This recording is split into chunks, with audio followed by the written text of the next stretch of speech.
US president Donald ട്രംപിന്റെ പുതിയ tariff നയത്തിൽ മുന്നറിയിപ്പുമായി US വിദഗ്ധർ രംഗത്ത് വരികയാണ്.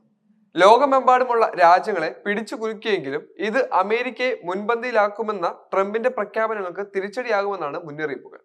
1987-ലെ ബ്ലാക്ക് മൺഡേയെ കുറിച്ചും ഓർമ്മപ്പെടുത്തിയാണ് അമേരിക്കൻ മാർക്കറ്റ് നിരൂപകനായ ജിം ക്രാമർ മുന്നറിയിപ്പ് നൽകിയിരിക്കുന്നത്. US ഡൗൺ ജോൺസ് വ്യവസായിക ശരാശരി 22.6% ഇടിഞ്ഞതാണ് ഇതിന്റെ ഏറ്റവും പ്രധാനപ്പെട്ട കാരണം.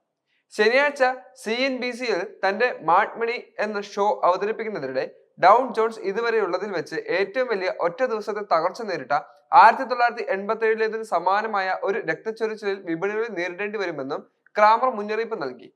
തീരുവകൾ ചുമത്താത്ത രാജ്യങ്ങളുമായി US പ്രസിഡന്റ് എത്തിച്ചേർന്നില്ലെങ്കിൽ, അവരുടെ അനുസരണത്തിന് പ്രതിഫലം നൽകിയില്ലെങ്കിൽ സ്ഥിതി കൂടുതൽ വഷളാകുമെന്നും അദ്ദേഹം അവകാശപ്പെടുന്നുണ്ട്. നിയമങ്ങൾ പാലിക്കുന്ന ഈ രാജ്യങ്ങളിലേക്കും കമ്പനികളിലേക്കും പ്രസിഡന്റ് എത്തി പ്രതിഫലം നൽകാൻ ശ്രമിച്ചില്ലെങ്കിൽ 1987-ലെ സാഹചര്യം 3 ദിവസം ഇടിഞ്ഞു. തുടർന്ന് തിങ്കളാഴ്ച 22% ഇടിയും ഏറ്റവും കൂടുതൽ സാധ്യതയുള്ളതായി അദ്ദേഹം പറയുകയും ചെയ്തു. അറിയാൻ നമുക്ക് അധികം കാത്തിരിക്കേണ്ടി വരില്ല. തിങ്കളാഴ്ചയോടെ നമുക്കിതെല്ലാം വ്യക്തമായി തന്നെ അറിയാൻ സാധിക്കുമെന്നും അദ്ദേഹം കൂട്ടിച്ചേർത്തിരുന്നു. US പ്രസിഡന്റ് എല്ലാ രാജ്യങ്ങളിൽ നിന്നുമുള്ള ഇറക്കുമതിക്ക് 10% അടിസ്ഥാന താരിഫ് പ്രഖ്യാപിച്ചതോടെ US വിപണി സൂചികകളിൽ വ്യാഴാഴ്ചയും വെള്ളിയാഴ്ചയും സ്വതന്ത്രമായ ഇടിവിലേക്ക് നീങ്ങുകയും ചെയ്തിരുന്നു. ചൈന US-ൽ കൗണ്ടർ താരിഫ് ഏർപ്പെടുത്തിയതിന് മറുപടിയായി S&P 500 6% ഇടിയുകയും ചെയ്തു. അങ്ങനെ ആഴ്ചയെ ചുവപ്പ് നിറത്തിൽ അവസാനിപ്പിച്ചു.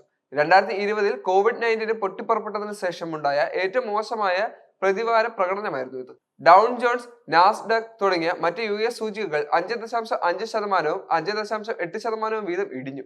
വ്യാഴാഴ്ച ഡൗൺ ജോൺസ് 1679 പോയിന്റ് ഇടിഞ്ഞപ്പോൾ വെള്ളിയാഴ്ച 2231 പോയിന്റ് ഇടിഞ്ഞു. 2020 മാർച്ചിന് ശേഷമുള്ള ഏറ്റവും മോശം 2 ദിവസം കൂടിയാണിത്. ഈ രക്തച്ചൊരിച്ചിൽ അമേരിക്കൻ വിപണികളിൽ മാത്രമല്ല, ഇന്ത്യ ഉൾപ്പെടെ യൂറോപ്പിലും ഏഷ്യയിലും എല്ലായിടത്തും തന്നെ പ്രതിഫലിക്കും. എന്നിരുന്നാലും ശക്തമായ തൊഴിൽ ഡേറ്റയാണ് US-നെ മാന്ദ്യത്തിലേക്ക് വഴുതി വീഴ്ത്തിയെന്നാണ് തടയാനും അദ്ദേഹം കാരണമായിട്ടുണ്ട്. ഒരു തകർച്ച അനിവാര്യമായും മാന്ദ്യത്തിലേക്ക് നയിക്കാനുള്ള സാധ്യതയെ കുറയ്ക്കുന്നുവെന്നും അദ്ദേഹം പറയുന്നു. എന്റെ ദേഷ്യം ഞാൻ നിയന്ത്രിക്കും, പക്ഷെ 1987 വരെ ഞാൻ ജീവിച്ചു. ഒടുവിൽ ഞാൻ സുഖമായി ജീവിക്കുന്നു.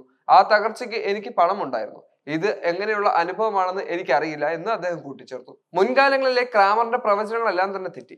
2007-8 സാമ്പത്തിക പ്രതിസന്ധിയുടെ സമയത്ത് Bear Stearns, Merrill Lynch, Morgan Stanley, Wachovia, Lehman Brothers എന്നിവയിൽ നിക്ഷേപിക്കാൻ ശുപാർശ ചെയ്തതിന് ക്രാമർ വിമർശനം നേരിട്ടു.